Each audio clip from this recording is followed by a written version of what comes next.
Hello everyone, my name is Amel. I'm 14 years old and I'm a high fantasy novel writer. And actually, since I'm talking about that, I'm gonna talk to you about what I'm going to not have in my book. So these, just so you know, these decisions are not meant to judge anyone. These are just things that I feel like work better for me as a Christian, and then for other people who are also Christians or just don't like these certain things in books. So let's get into it. I'm using my tablet because I cannot remember everything. But number A, magic, sorcery, or supernatural powers. Oh, that's the first one. So this book does not have wizards, witches, spells, enchantments, black magic, or curses. Why? This story is grounded in reality. Not technically reality, it's more of like a fantasy book, but you know, I'm not gonna read everything off of here. So yeah, I'm not adding like anything that has anything to do with magic, sorcery, or supernatural powers. No, actually, technically there is supernatural powers, but it's not like wizards and witches and spells and enchantments and black magic and curses. Usually it's just like they're using runes. Like there's no cauldrons or brooms that they're flying on or anything like that. Usually like they hold a rune and they speak, and then like the rune doesn't speak back to them or anything, but the rune can be used to like weaken things or strengthen characters or keep them safe from certain things, but none of it has anything to do with magic. It's just pure energy and power within these tools or structures. Okay, and continuing on with the magic, there's no occult or mystical practices, so we're not doing divination, tarot, astrology, summoning spirits, or necromancy. Now, there's a difference between astrology and astronomy. In my book, I do have astronomy, where they're studying, not really studying celestial objects, but they like celestial objects. So sometimes in my book, you'll read about like different galaxies or planets or stuff like that, but you'll never really, like, you're never gonna hear anything about, you know, how like they're praying to the stars or anything like that. We don't do that. Why? I keep writing it wrong. But yeah, it's just, I'm not adding it in my book simply because, like I said, I'm a Christian and I'm not into any of that. And plus, these creatures are not even human. That's all the hint I'm gonna give you about my book for now. So they really don't know like anything about it. But no, there's never any summoning spirits or anything like that. No summoning spirits, no bringing creatures back from the dead, none of it. And next, still including magic, God, demons, or religious fantasies. So that's not included are mythical gods, angels or demons, reincarnation, afterlife manipulation, sorry. So I don't really have a problem with writing about like angels or demons, but it's just not in my book because this book is not, you know, like this book is not specifically about like being a Christian. So we don't have any of that in there.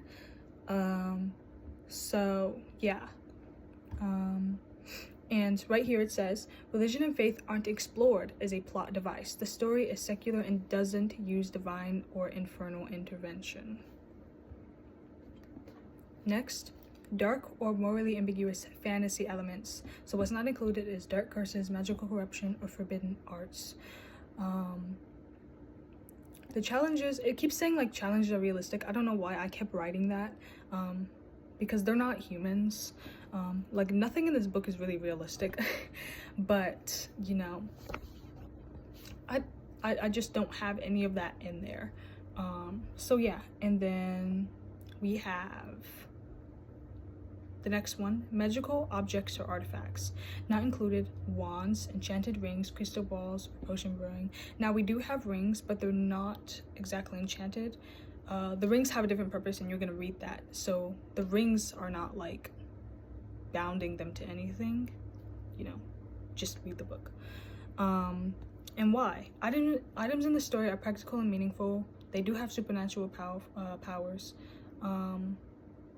The symbolism is not like, I mean, it can be metaphorical, it just depends on the object, but it's most certainly not magical.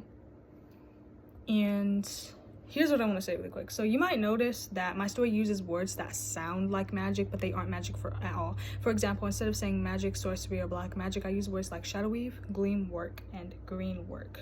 These words represent extraordinary skills, spiritual strength, or special phenomena, or mystic, wait a minute. I skipped a whole line. These words represent extraordinary skills, spiritual strength, or special phenomena that exist within the world's rules. Nothing supernatural or mystical is happening. Now, technically, it is supernatural, but supernatural, not like this supernatural is not meaning like doing sorcery or anything, you know. It's not natural, so it's supernatural.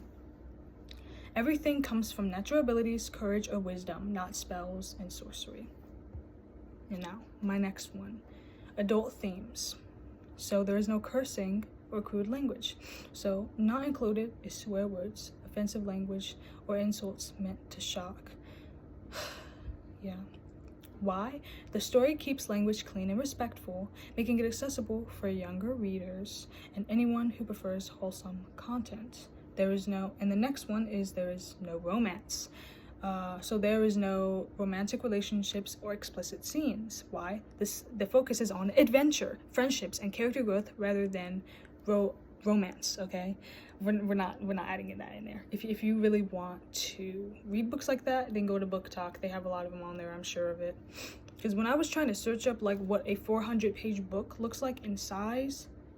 Like, literally, I just saw a bunch of Book Talk stuff, and it was all just inappropriate books, romance, just absolutely not. And I wasn't even on TikTok. I was on YouTube, and I was just searching up, like, what does a 400-page book look like?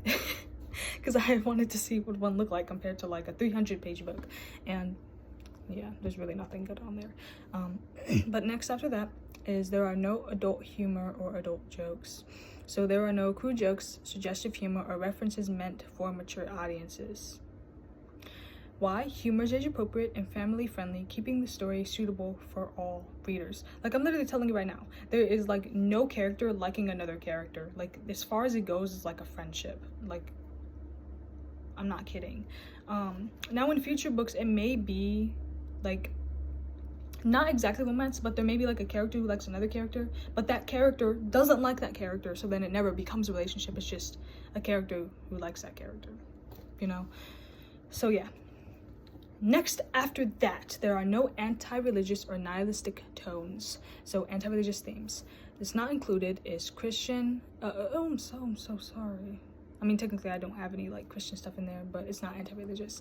But not included is criticism or mockery of any faith, promotion of atheism as a belief system, or content that encourages turning away from religion. Why? The story doesn't explore or debate religious beliefs. It stays neutral and doesn't portray faith negatively. Nihilism or meaninglessness is my next one. What's not included is messages suggesting life is pointless, hopelessness without purpose, or the absence of morality. Why? The story focuses on meaningful actions, character growth, and hope, even in challenging situations, without relying on nihilistic ideas. Now, some characters might feel like they want to give up, but you never hear them saying like they want to off themselves or they want to not exist anymore. But they may be like, they want to just disappear, you know? Because I'm not about to add any of that stuff in my book, yeah. And after that, philosophical rebellion against mortality, not included. Themes that glorify moral relativism, ethical chaos, or rebellion against universally accepted values. Why? Characters face moral choices that have real consequences, emphasizing responsibility, courage, and personal integrity. And after all of that is number 5 or number 4, I can't remember. Graphic content, violence, and gore. First off, graphic violence. It's not included. Explicit depictions of brutal fights, torture, or extreme physical harm. Why? Conflict exists, but it's described in a way that focuses on tension and character decisions rather than shocking visuals. So you're not gonna hear about, you know, a character, like you may read like a character is set on fire, right? But you're never gonna read the character is set on fire and their skin is melting off and like they're crying blood tears.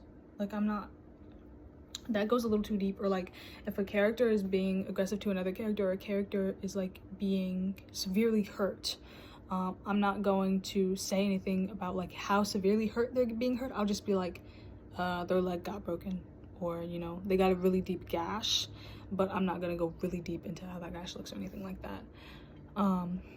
And the next after that is gore or bloodshed. It's not included is scenes with excessive blood, mutilation, or gruesome injury. Why? The story keeps content suitable for younger audiences and readers who prefer non-gruesome fantasy.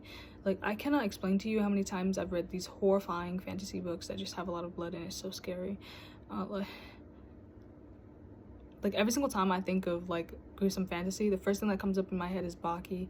I watched it yesterday, first time I ever watched it, and I can't get it out of my head. It was so scary. It was really scary. I don't even know why I watched it, but I kept trying to get away from it, but my sister didn't want to come with me. But that's not about the story. I'm sorry. I got distracted because I was thinking about gruesome fantasy. But after that, we have intense horror or disturbing images. Why it's not included, what's not included includes horrifying monsters, extreme psychological horror, or graphic suffering. Why? Suspense and adventure are maintained without traumatizing or shocking the audience, okay? So the most you're gonna get is like a character who's speaking and then another character starts forgetting certain things. And then sometimes you'll read about like disturbing images, but it's not like super gross. It's just kind of like ew, but not like you know, it's not like that. It's just like ew, that's gross. And I mean, I've read it over and over again. Like, it's gross. It's just gross. And after that, we're going to be avoiding cults, false gods, and related themes. First off, cults or secret societies. What's not included is groups with dangerous, deceptive, or manipulative agendas that exploit faith or belief. So, of course, obviously, we have the villain with his whole group and army, but it has nothing to do with, like, faith or beliefs. You know, like, they may believe that they could destroy the world, which is obviously reasonable, but it's nothing about like a cult where they're all just standing in a circle and praying to a false god or anything like that. And why? The story avoids promoting fear or fascination with cult-like behavior and keeps the focus on positive, constructive community. So there are like certain characters who will like circle up and start chanting, but you never like hear what they're chanting, because I'm trying to avoid that. And also, you don't really talk about them a lot. Like, you don't hear about them a lot, so that way you're not like super fascinated with them, and it doesn't bring too much fear. And next after that, we have false gods and deities. What's not included is imaginary gods, false idols, or worship of supernatural beings. Why? All events in the story are grounded in natural causes rather than divine or fabricated powers. So no, like, there are no characters walking up to a statue and bowing down to it and praying to it. There is a statue in the story, but they're not praying to it. They do give gifts to it, but the difference with this statue is that it actually eats. So it is alive. It's not like a god, it's literally alive. It's a living statue. So it has to eat, right? So it's nothing that's like they're bowing down to it, they're praying. Nothing like that. Now in my story, there are some scenes where it really does kind of give off like magic, but I keep it very low-key because I'm not adding magic in my story. So when they are chanting, it's not like words that I don't really have to explain it, but you have to read the book to understand, I guess I could say. And I'm gonna definitely have to do some editing because I do feel like some parts of my book are just a little too close to magic, and then you can't really tell whether or not it is or not magic. It is or is not magic, sorry. So after that, the last one is religious manipulation or exploitation. Not included, characters who manipulate others' faith or control for control, harm, or deception. Sorry. Why? The story maintains ethical clarity and avoids moral questionable portrayals of belief systems. So obviously there is some deception, there is control and harm, but it doesn't completely take over the character. So yeah, I would definitely say that's a plus. Let's see. And make sure I didn't miss anything. And if I did miss anything, or like you have any questions about it, please tell me in the comments. I would love to know, because if you do not ask me questions, then there is nothing, then I don't think I have anything else to say. But if you have a question, I will definitely be answering it. And hopefully this helps. Right. And one thing I forgot to add that is going to be a little bit controversial to people is that I don't have any LGBTQ plus stuff in my book. Now that does not mean that I like am hateful of the group. you know, I feel everyone deserves respect and that everyone deserves to be loved, but I just don't have it in my book because I don't know, it's just a controversial thing, and I'd rather just be like, you know what, we're just not gonna have any romance or any of it in general, rather than just adding that in there or not adding it in there, but then having different romances, because then a lot of people are gonna start begging for, you know, straight romances or gay romances, just stuff like that. I'm like, you know what, we're not having any of this, we're not doing this, you know. So I would just rather keep it on a surface level rather than having it up here and then everyone's like, well, I want this, well, I want that, I want that, well, I want this. No, we're just leaving it alone. But yeah, once my story comes out, I am going to be making a post for it. So once I make that post, a lot of my videos are just going to be about my book.